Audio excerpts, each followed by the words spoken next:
முருகாச்சரணம். அனைவருக்கும் வணக்கம். கந்தபுராணத்தின் சென்ற பதிவில் நவவீரர்கள் ஈசனை பணிந்து ஆசி பெற்று வீரர்களுடன் ஆறுமுகப் பெருமான் இருப்பிடம் சென்று அவருடைய பணிகளை சிரத்தையுடன் கவனித்து வரலாயினர்.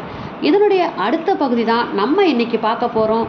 சரவணத்தில் சோமாஸ்கந்த காட்சியாக ஈசன் காட்சி அளித்த அந்த ஒரு ஆன்மீக தகவல் தான் நான் இன்னைக்கு உங்களோட ஷேர் பண்ணிக்க போகிறேன். வாங்க பதிவுக்குள்ளே போகலாம். நவவீரர்கள் எல்லோரும் புறப்பட்டு சென்றதும் ஈசன் தேவியை பார்த்து, சகியே, பிரம்மாதி தேவர்களுடைய துன்பம் ஒழிப்பதற்காக என்னுடைய நெற்றிக்கண்ணிலிருந்து தோன்றி சரவண பொய்கையில் வளர்ந்து வரும் நம் குமாரனை போய் பார்த்து இங்கே அழைத்து வருவோம் அப்படின்னு சொல்ல, தேவியும் அதற்கு இசைந்து அவருடன் புறப்பட்டாள். இருவரும் ரிஷப வாகனத்தில் ஏறி கணங்கள் புடைசூழ கைலையை விட்டு புறப்பட்டு சரவண பொய்கையை அடைந்தனர். பொய்கை கரை அடைந்ததும் ஈசன் தேவியை பார்த்து, பார்வதி, உன் மகனை இங்கு அழைத்து வா என்றார். தேவியும் பொய்கையிலே களிப்புடன் விளையாடி கொண்டிருந்த 6 திருவுருவங்களையும் இரு கைகளாலும் சேர்த்து அணைத்தாள். 6 குழந்தைகளும் 6 முகங்களோடும் 12 கைகளோடும் ஓர் அழகிய உருவத்தை அடைந்தன. 6 உருவங்களும் ஓர் உருவமாக ஆக்கப்பட்டதால் இறைவன் திருக்குமாரனுக்கு கந்தன் என்ற திருநாமம் ஏற்பட்டது. குழந்தையை வாரி எடுத்து உச்சி முகர்ந்து முதுகு தடவி மார்புடன் சேர்த்து அணைத்து கொண்டபோது அன்பின் மிகுதியால் தேவியின் ஸ்தனங்கள் பாலை சுரந்தன.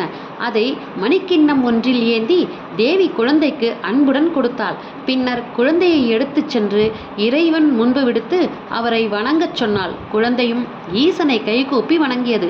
குழந்தையை வாரி எடுத்து மடி மீது வைத்து கொண்ட ஈசன் தேவியை ஒரு கையால் வளைத்து தம்முடைய இடப்பாகத்தில் அமர்த்தி கொண்டார். அந்த கண்கொள்ளா காட்சியை கண்ட பிரம்மாதி தேவர்கள் இறைவனையும் இறைவியையும் தொழுது வணங்கியதோடு அந்த சரவணத்தில் சோமாஸ்கந்த காட்சியையும் கண்டு குமாரனையும் வணங்கி துதித்து போற்றினர். எங்கும் பூமாரி பொழிந்தது. ஈசன் கார்த்திகை பெண்களை அழைத்து, நம் குமாரன் உங்களால் வளர்க்கப்பட்டதால் கார்த்திகேயன் என்ற பெயரை அடைவான். உங்களுடைய நாளாகிய கிருத்திகையில் இவனை வழிபடுவோருக்கு அவர்கள் விரும்பும் வரங்களை தந்து அருள்வான் அப்படின்னு வரத்தை கொடுக்கிறாரு. தேவி குமாரனை அன்புடன் இழுத்து மார்போடு அணைத்து கொண்ட போது அவருடைய ஸ்தனங்களிலிருந்து பால் ஆறு போல பெருக்கெடுத்து சரவண பொய்கையில் கலந்தது.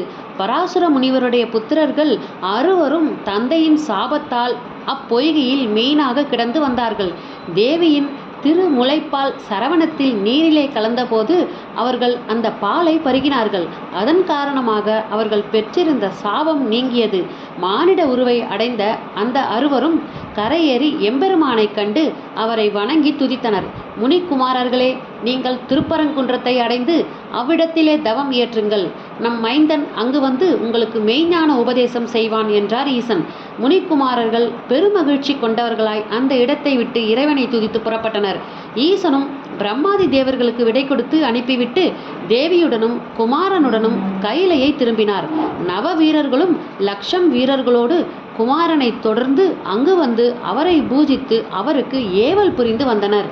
ஃப்ரெண்ட்ஸ், இந்த கந்தபுராணத்தினுடைய அடுத்த பகுதி நாளைய பதிவில் வெளிவரும். இந்த பதிவு ஒருவேளை உங்களுக்கு பிடிச்சிருந்ததுன்னா இந்த பதிவுக்கு ஒரு லைக் கொடுத்துட்டு இந்த பதிவை யாராவது ஒருத்தருக்காவது ஷேர் பண்ணி பாருங்கள். லைக் பண்ணும்போது ஹைப் ஆப்ஷன் இருந்தது அப்படின்னா அந்த ஹைப்பை நீங்கள் கிளிக் பண்ணிங்க அப்படின்னா இந்த பதிவு இன்னும் 4 பேருக்கு போய் சேர வாய்ப்பு இருக்கின்றது. வெற்றிவேல் முருகனுக்கு அரோகரா. நன்றி, வணக்கம்.